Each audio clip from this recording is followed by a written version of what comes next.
네, 저는 조선시대 고문서를 전공한 연구자고요. 그러다 보니까 이번에 학술대회를 준비하면서 이 하서 김인후 관련 자료가 어떤 자료가 있을까 한번 다시 떠들어 봤습니다. 그래서 현재 남아있는 그 대종중 종가에 전래된 고문서 자료를 중심으로 조선 후기 하서 김인후의 증시와 문묘종사에 관한 내용을 오늘 말씀드리려고 합니다. 먼저 지금 남아있는 고문서를 좀 살펴보니까 크게 하서 김인후의 추증과 증시, 그 다음에 국왕의 치제와 치제문, 그 다음에 마지막 그 문묘종사와 관련된 이 세 가지 부분으로 크게 말씀드리고자 합니다. 먼저 머릿말에 이 하서 관련 자료에 대해서 소개를 조금 해뒀는데요. 이 하서 김인후 관련 대표적인 자료는 바로 이 장성 울산김씨 문정공 대종중에 대대로 전래된 그 자료가 가장 이제 대표적이고 핵심적이죠. 이 자료가 원래 문중에 계속 전래되다가 2001년 4월 3일에 문중에서 이 자료를 더 잘 보존하고 연구하기 위해서 국립광주박물관에 기증을 하게 됩니다. 그리고 당시 그 인종대왕 묵죽도를 포함한 총 31점의 자료를 박물관에 기증을 하게 됩니다. 이와 함께 이제 하서 김인후를 모시고 있는 피람서원에도 굉장히 중요한 자료가 소장되어 있는데요. 이 피람서원 문적 일괄이라는 이 자료는 모두 14책 63회인데요. 이 자료는 일찍이 75년도에 보물로 지정이 되었고요. 현재는 국립광주박물관의 기탁에서 박물관 자체에서 자료를 위탁 관리하고 있습니다. 그래서 현재 이 울산김씨 대종중 자료하고 피람서원의 이 보물 자료가 모두 광주박물관에 현재 소장되어 있습니다. 다만 기증 자료냐 기탁 자료나 그 차이가 있고요. 그래서 2001년도에 대종중 자료가 박물관에 기증이 되면서 그 하서 탄생 500주년을 앞두고 특별전을 개최하게 됩니다. 그래서 그때 당시 특별전을 개최하면서 하서 세상으로 나오다라는 이 특별 도록을 발간하게 되면서 이 대종중에 소장된 자료가 세상에 공식적으로 처음 알려지게 되었습니다. 현재 남아있는 31점의 자료를 제가 이제 보니까 크게는 낱장 형태의 고문서 자료가 한 20여 점 정도 남아 있고요. 나머지 한 6점 정도가 서화류에 해당하는 유묵 자료, 그 다음에 개회도와 같은 그 그림 자료가 남아 있었습니다. 이 가운데서 특히 이제 고문서 같은 경우에는 하서 선생 사후에 하서 선생의 어떤 선양 사업과 관련된 핵심적인 그 자료들이 남아 있었습니다. 그리고 그 외에 하서의 부인과 관련된 인명문서, 그 다음에 하서 선생의 아드님에게 발급한 인명문서가 이제 주를 이루고 있었는데요. 핵심 자료는 말씀드렸다시피 김인후의 추증이나 시호, 그 다음에 치제, 문묘종사와 관련한 자료가 핵심 자료라고 할 수 있습니다. 그래서 오늘은 이 부분을 중심으로 말씀드리려고 합니다.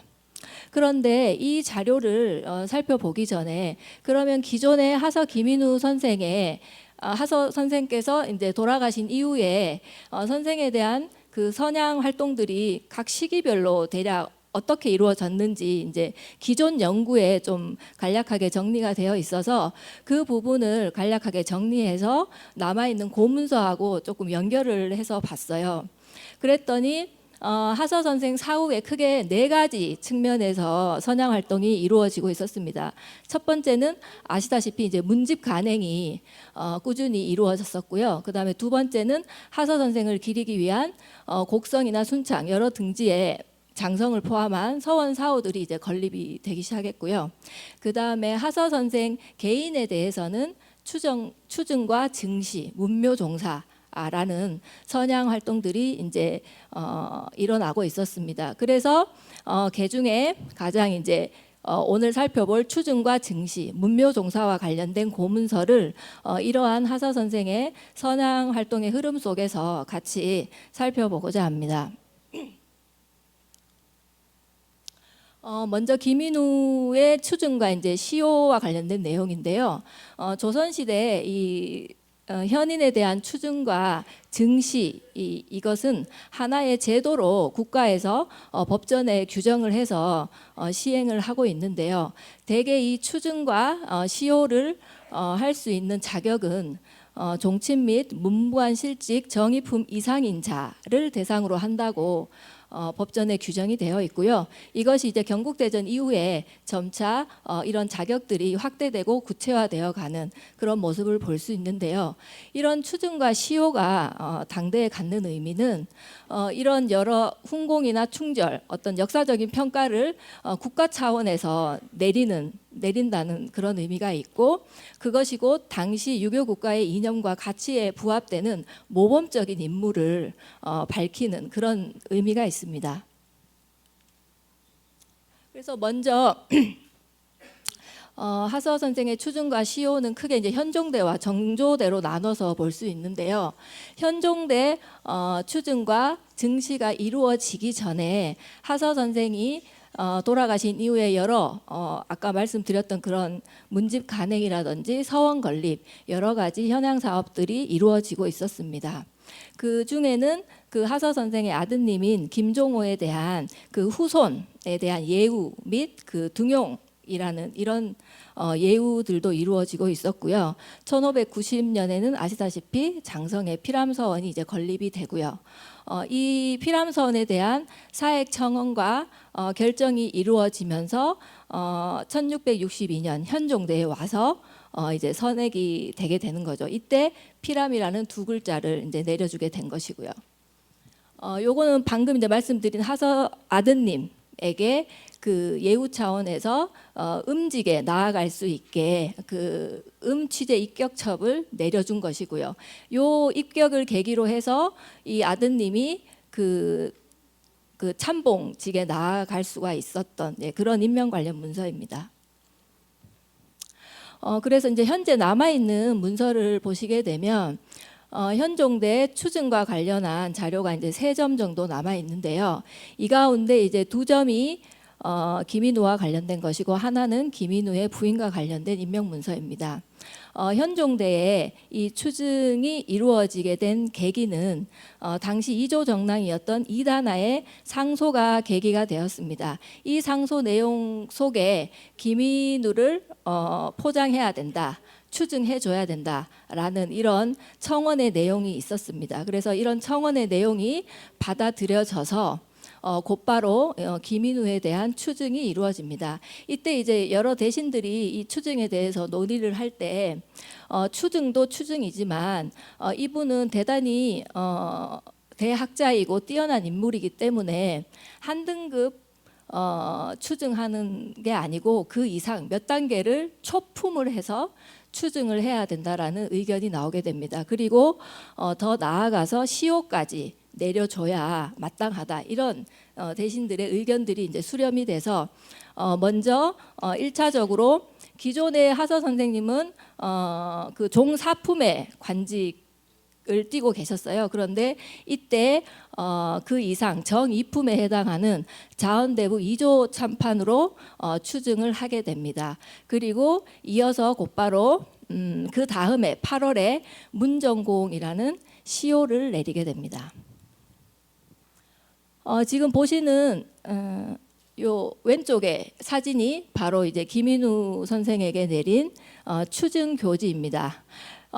여기 보시면 이제 교지 제목이 나오고요. 이제 본문 내용, 그 다음에 날짜 옆에 이제 작은 글씨가 있는데요. 이게 이제 중요한 내용인데, 대개 이런 임명 문서 옆에 작은 글씨로 쓰여져 있는 것은 이 문서를 왜 발급했는지 발급 사유를 기재한 내용인데요. 아까 말씀드렸다시피 현종대 추증을 하게 된 사유가 그 이조정랑 이단하의 상소 때문이었잖아요. 그래서 그 상소로 인해서 인종조의 명현인 이 김인우를 정이품으로 초증한다, 초증하는 일을 승전 임금이 허락했다 요 내용을 이 추증 교지에 직접 기재해서 발급을 한 것이죠. 그리고 조선시대는 남편의 품계가 오르면 부인도 남편의 관직에 따라 종부직, 의법전 종부직이라는 규정에 근거해서 부인에게도 숙인이었던 윤 씨에게 정이품에 해당하는 정부인의 품계를 내려주는 것이죠. 그리고 이 추증이 있고 나서 그 다음에 8월에 문정공에 대한 시효가 내려지게 되고 그 시효를 정식으로 내려준 문서가 바로 이 증시교지라는 문서입니다. 여기에는 당시 이제 문정이라는 시효가 도덕 방문이 문, 관락 영종이 정, 이렇게 이제 이걸 시주라고 하는데요.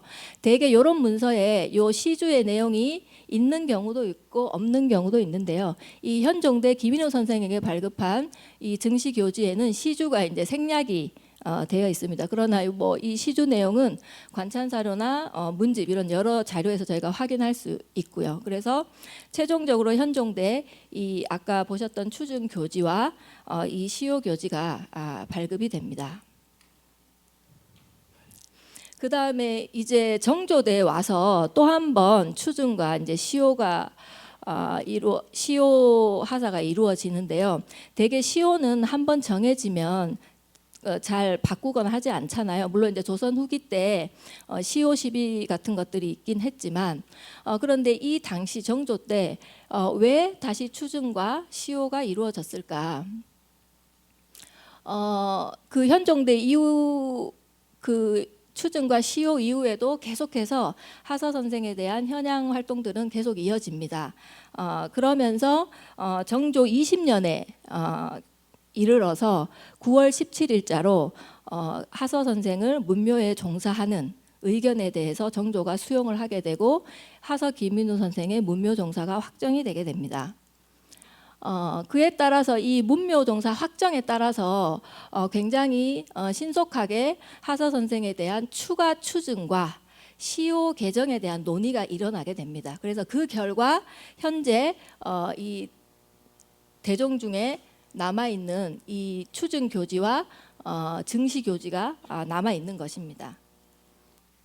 먼저 그 아까 현종대에는 정이품 자언대부 2조 참판으로 추증을 했잖아요. 그런데 이 정조대에는 정조가 그 신하에게 전례를 물어봅니다. 그래서 혹시 더 추가로 추증해준 사례가 있냐 물어봤을 때 신하가 송시열의 사례가 있습니다. 송시열을 당시에 상상의 벼슬에 추증한 사례가 있습니다라고 보고를 하게 됩니다. 그래서 정조가 그러면 송시열 사례에 따라서 이 하서 선생도 똑같이 추가 추증을 해주라.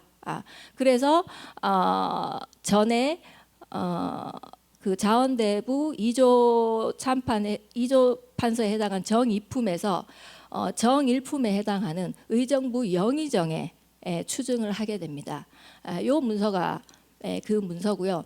그런데 같은 날 같은 사유로 같은 그 추증 교지가 남아 있죠. 근데 이걸 비교를 해보면 여기 빗금친 부분, 요 부분이 이제 차이점인데요. 세자 좌빈객 한 요 관직이 누락되어 있어서 처음에는 이 추증 교주로 발급을 했다가 하서에 대한 관력 가운데 이 부분이 빠져 있어서 이 부분을 추가를 해서 다시 발급한 추증 교주로 파악이 됩니다. 그리고 이때 당시에 이제 시효를 다시 개정을 했잖아요. 문정에서 발을 정자의 문정으로 시효를 개정을 했는데 조선시대 시효 개정은 사관원 사헌부가 주관을 최종적으로 하게 되고 사관원 사헌부에서 최종 심의를 거쳐야 그 시효가 확정이 됩니다. 그래서 그 과정에서 사헌부와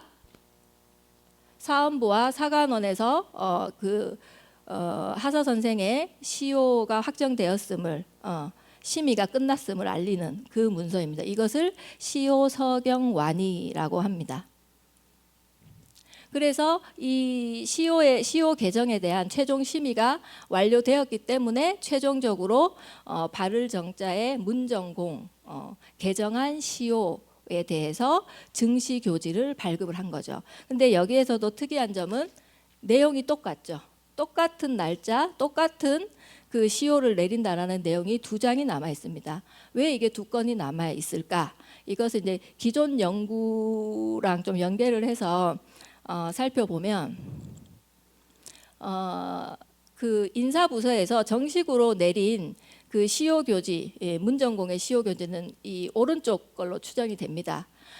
그런데 이 왼쪽에 있는 교지가 훨씬 더 붉은색에, 여기 이제 점 같은 게 보이시는데 노란색 점, 이게 금박 장식입니다.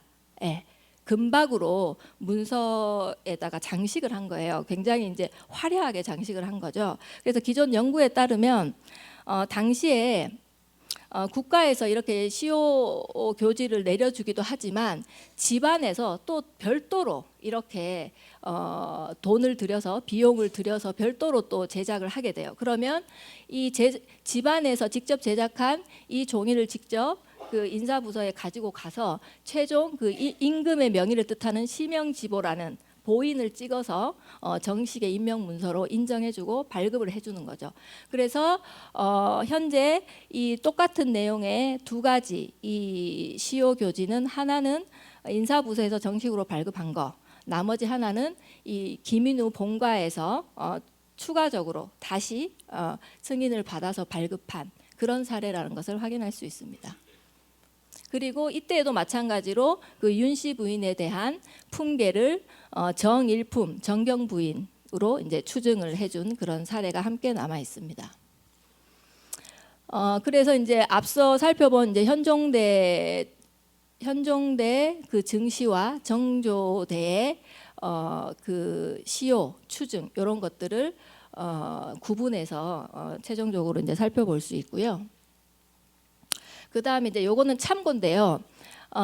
뒤에도 이제 설명이 나오지만 그 시효와 관련해서 국가에서, 나라에서 시효를 내려주면 그 시효를 받는 대상자의 후손과 집안에서는 임금이 내려주는 그 시효를 잘 맞이해서 받아야 됩니다. 그래서 그거를 연시례라고 합니다. 그래서 그 연시례를 정식으로 이 하서 김인우 본가에서도 행했는데, 실제 이제 그런 그 의례를 행한 게 남아 있지는 않아요. 구체적으로 어떻게 행했는지. 그러나 다른 문중에 소장되어 있는 이런 연시 사례 자료들이 있습니다. 그래서 아까 그 보셨던 시효 교지 있죠.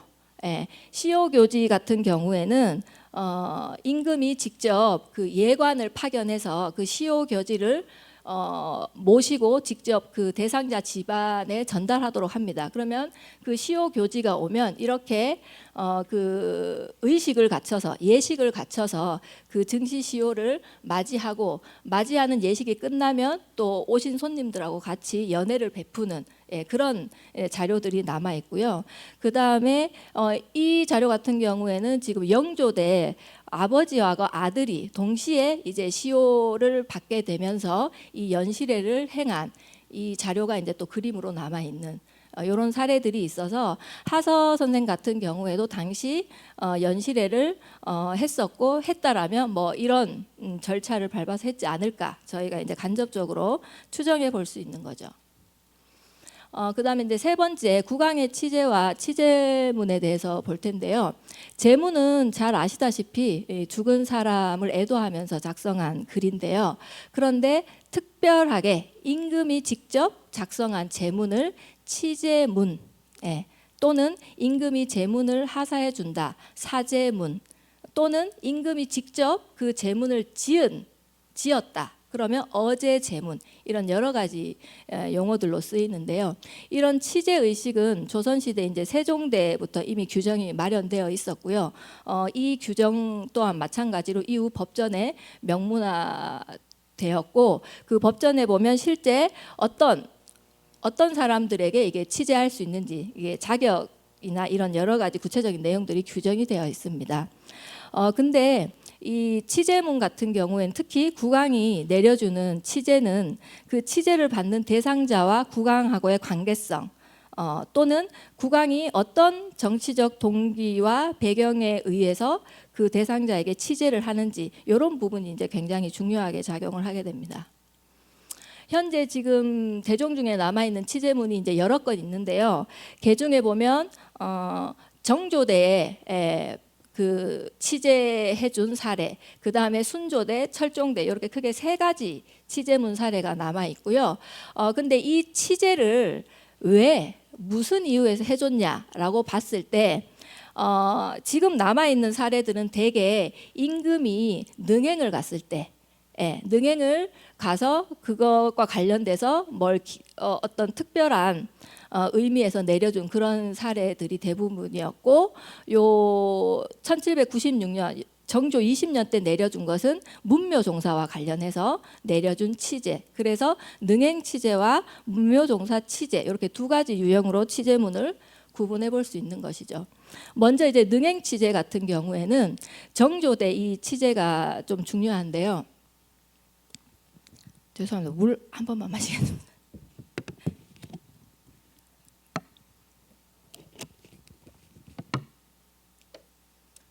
정조가 정조 10년에 2월에 정조가 그 인종대왕의 능인 효릉과 희릉에 전하를 가게 됩니다. 그래서 이때 그 하서 기민우, 그러니까 인종의 옛 신하죠. 인종과 옛 신하의 어떤 특별함을 생각을 하고 그날 당일날 기민우 본가에 치제를 하고 그의 후손을 특별히 등용하라고 지시를 하게 됩니다. 그래서 당일날 바로 기민우의 구대손인 김지큐라는 후손을 부릅니다. 이 김지큐가 그때 아마 서울에 있었던 모양이에요. 그래서 바로 달려왔고요. 그리고 정조가 바로 참봉 그 후보자 명단에 이 김지큐 후손을 넣어서 바로 그 김지큐를 효릉 참봉으로 임명하게 됩니다. 당일날 바로. 그리고 한 3일 뒤에 그 다음 날 2월 26일 날 또 어떤 일이 있었냐면 전라도 진사 이경집이라는 사람이 하서의 사위죠. 고암 양자징을 피람서원에 추배해야 된다라는 청원을 하게 됩니다. 그래서 이 청원에 대해서도 정조가 이제 승인을 하게 되죠. 그래서 동년 28일에는 김지큐를 직접 부르게 됩니다. 조선시대 이제 수령직에 있는 신하들이 그 부임지로 떠나기 전에 임금에게 하직 인사를 올리게 되거든요. 그래서 그때 이제 서울에 있었던 김지큐를 바로 효릉 참봉에 임명하고 하직 인사까지 이제 받게 되는데요. 이 하직 인사를 그 받았을 때 그 정조가 직접 이 김지큐라는 후손에게 내가 직접 지은 제문을 너에게 내려줄 테니까 본가에 잘 가져가라 이렇게 이제 얘기를 하게 되는 거죠. 그래서 동년 3월에 바로 치제를 하기 위해서 예관인 자부승지를 선정을 해서 치제를 하도록 명했고요. 그래서 최종 4월 4일자로 치제문이 하서 본가에 전달이 되게 됩니다. 그 치제문이 바로 요 왼쪽에 있는 치제문이에요. 요게 이제 국왕이 내린 정조가 내린 정식의 치제문이고요. 아까 그 좌부승지를 보내라고 했잖아요. 그 당시 예관으로 이 치제문을 가지고 갔던 좌부승지가 박천행이라는 사람입니다. 그런데 이 집안에 같은 제문의 내용이 하나 더 남아 있어요. 여기 보시면 선정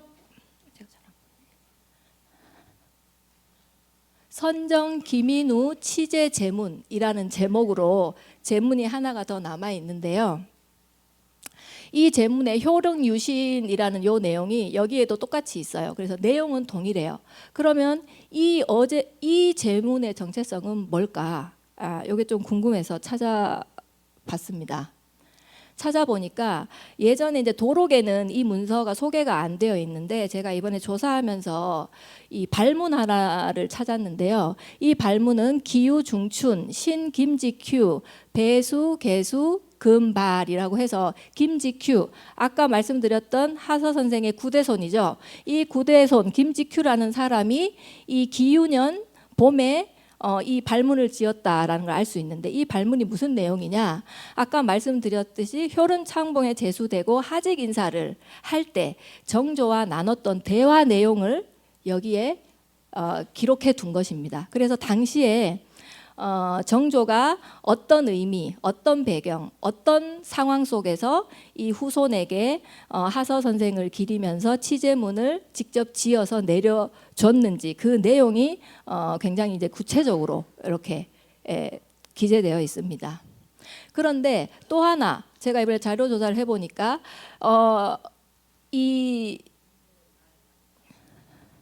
요 내용보다 조금 더 또 추가된 내용들이 이제 황윤석이라고 아시죠? 평해왕씨.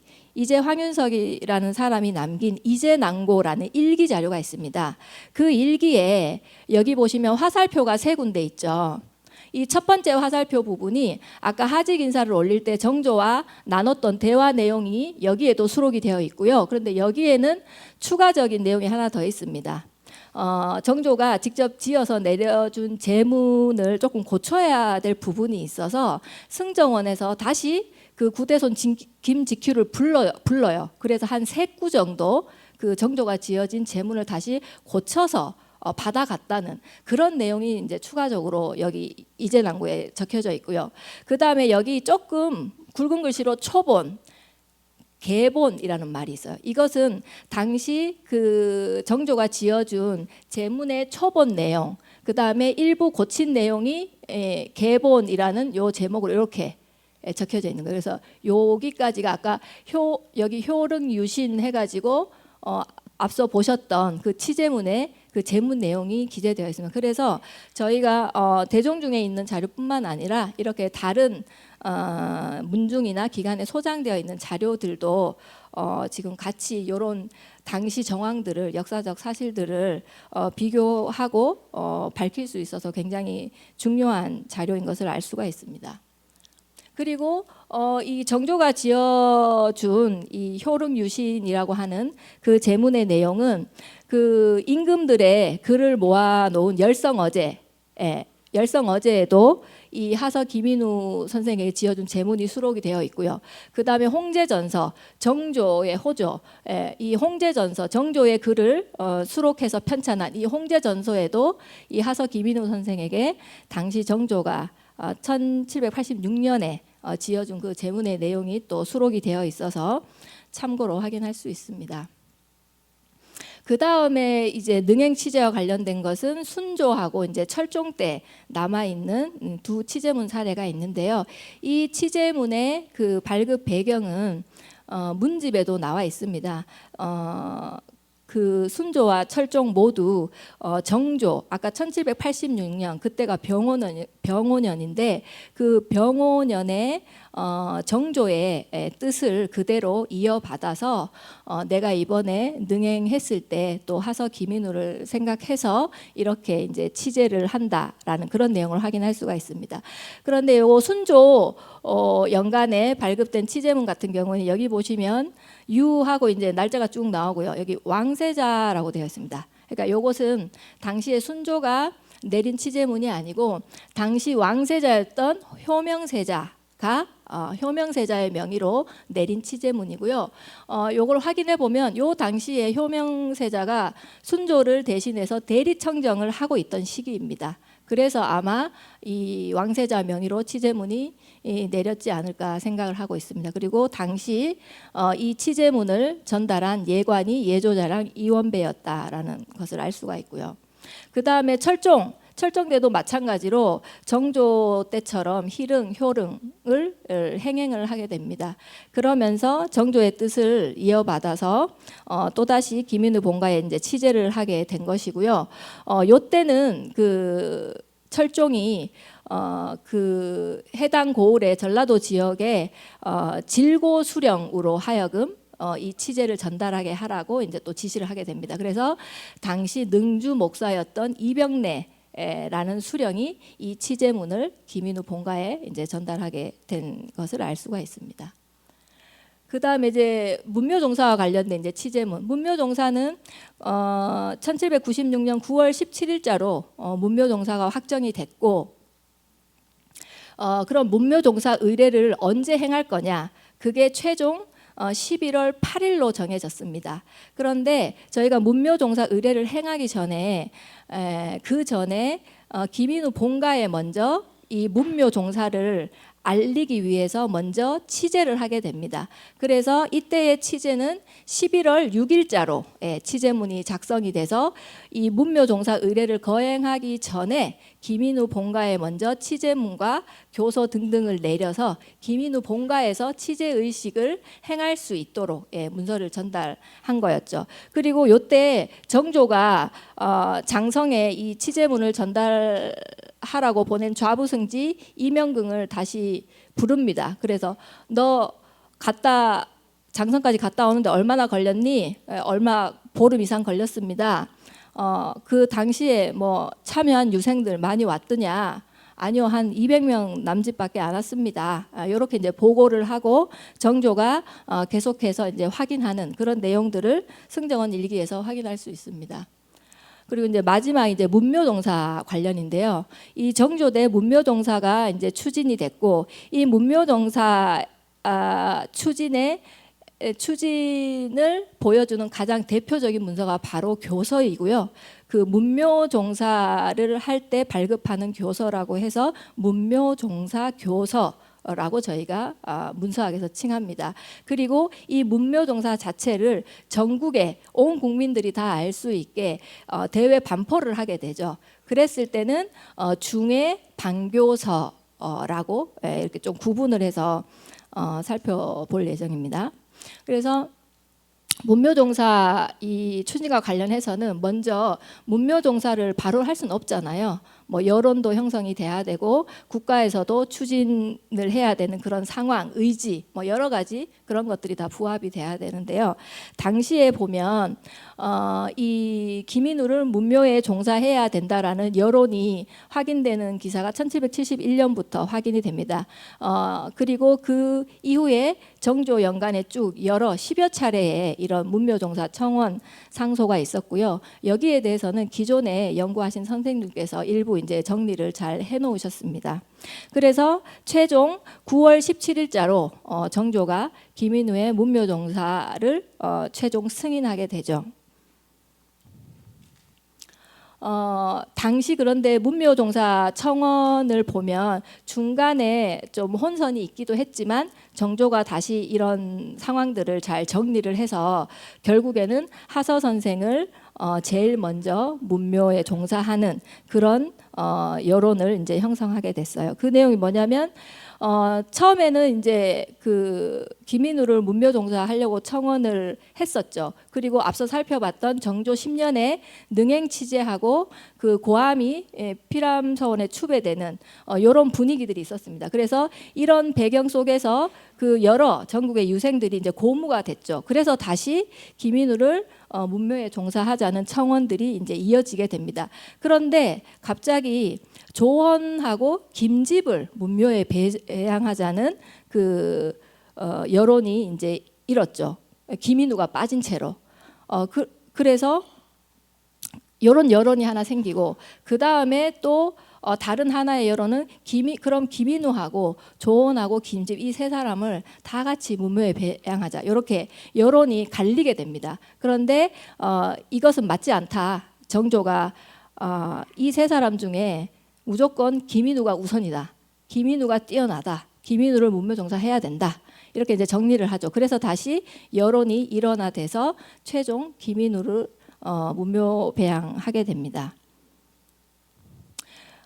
그래서 현재 그 문묘종사가 확정이 된 이후에 절차들을 이제 쭉 정리해 놓은 거고요. 그 과정 속에서 문묘종사 교서가 10월 26일, 11월 7일, 11월 9일 이렇게 세 건에 해당하는 교서가 이제 발급이 된 걸 확인할 수가 있습니다. 문묘종사 의례 거행과 이제 이 교서를 통한 대민반포 내용을 크게 이런 흐름 속에서 볼 수 있는데요. 기본적으로 문묘에 종사가 되면 문묘에서 의례를 행해야 합니다. 그걸 문묘종사 의례라고 하는데요. 그래서 9월 17일자로 문묘종사가 확정되고 이 문묘종사 의례를 11월 8일 날 거행하기로 이제 확정이 됩니다.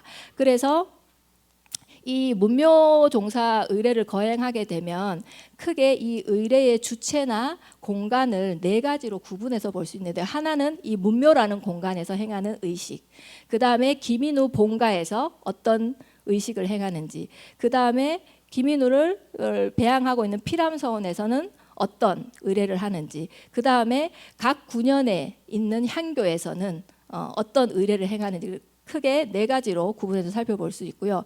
먼저 이제 가장 대표성을 띠는 문묘라는 공간에서는 대성전에 이번에 김윤우 선생을 종양하게 됐습니다, 이렇게 고유를 하게 되죠.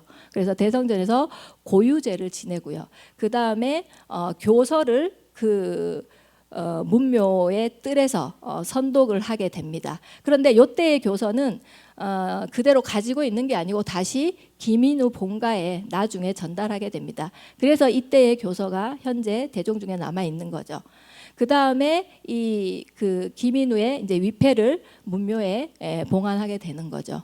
그리고 이 의례가 끝난 그 다음 날 이 문묘 종사에 대한 대민 반포를 하게 되는 것이죠.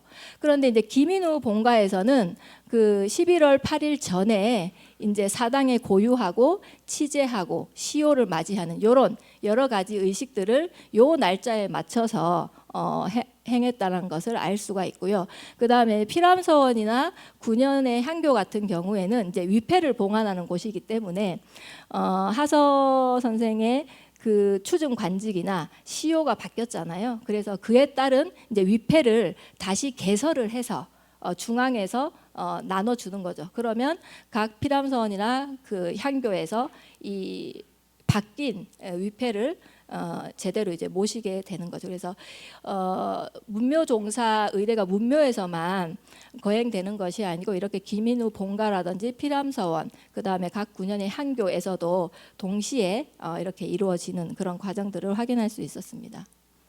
그래서 말씀드린 대로 10월 26일 날 증영의정 문정공 김인우에 대한 문묘종사 교서가 이런 형식으로 남아 있습니다.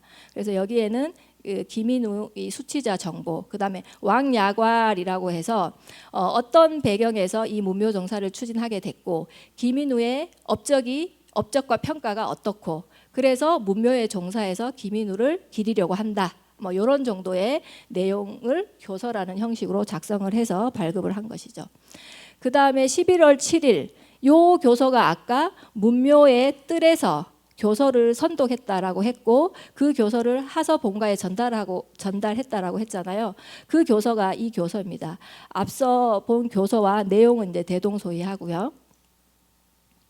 그 다음에 이제 마지막으로 11월 8일 날 문묘에서 문묘종사를 거행한 이후에 그 다음 날 바로 전국 대국민 이 문묘종사에 대한 반포 의식을 거행하게 되고, 그때 작성한 교서가 바로 중해반교서라는 이 교서입니다. 그래서 하서 대종 중에 이 문묘종사 관련 교서가 이렇게 총 3점이 남아 있습니다.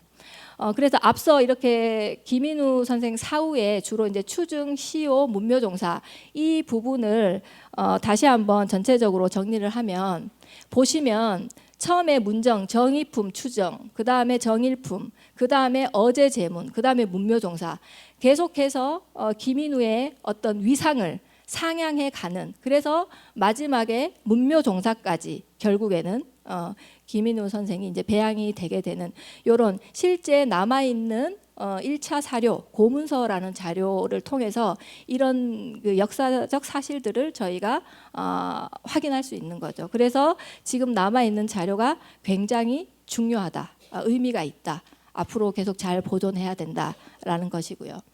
마지막 이제 제언인데요.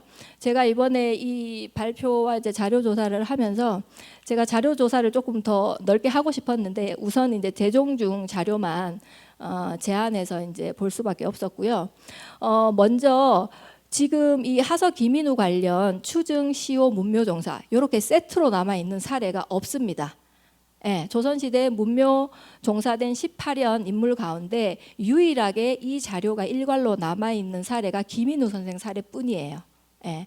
그리고 아까 중해 반포 교서 같은 경우에는 김인우 선생 사례가 유일합니다. 예, 그래서 굉장히 사료적 가치가 높고요. 그래서 다른 사례들을 보면 조원이나 김장생 문묘종사 교서가 이게 단편적으로 남아 있는데 하나는 보물, 하나는 유형문화재. 예. 로 지정이 되어 있습니다. 그래서 이 김인우 관련 고문서도 당연히 앞으로 이 문화유산 지정 추진을 반드시 해야 될 필요가 있다.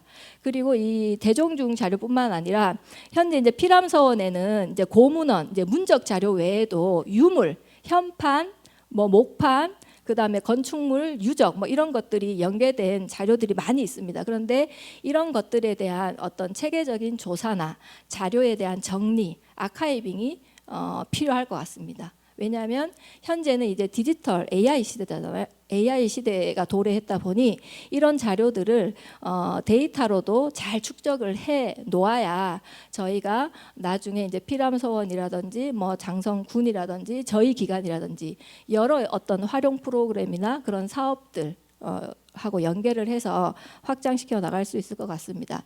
그 다음에 제가 이번에 나중에 한번 해보고 싶은 거는 뭐냐면 요 의뢰 관련인데요.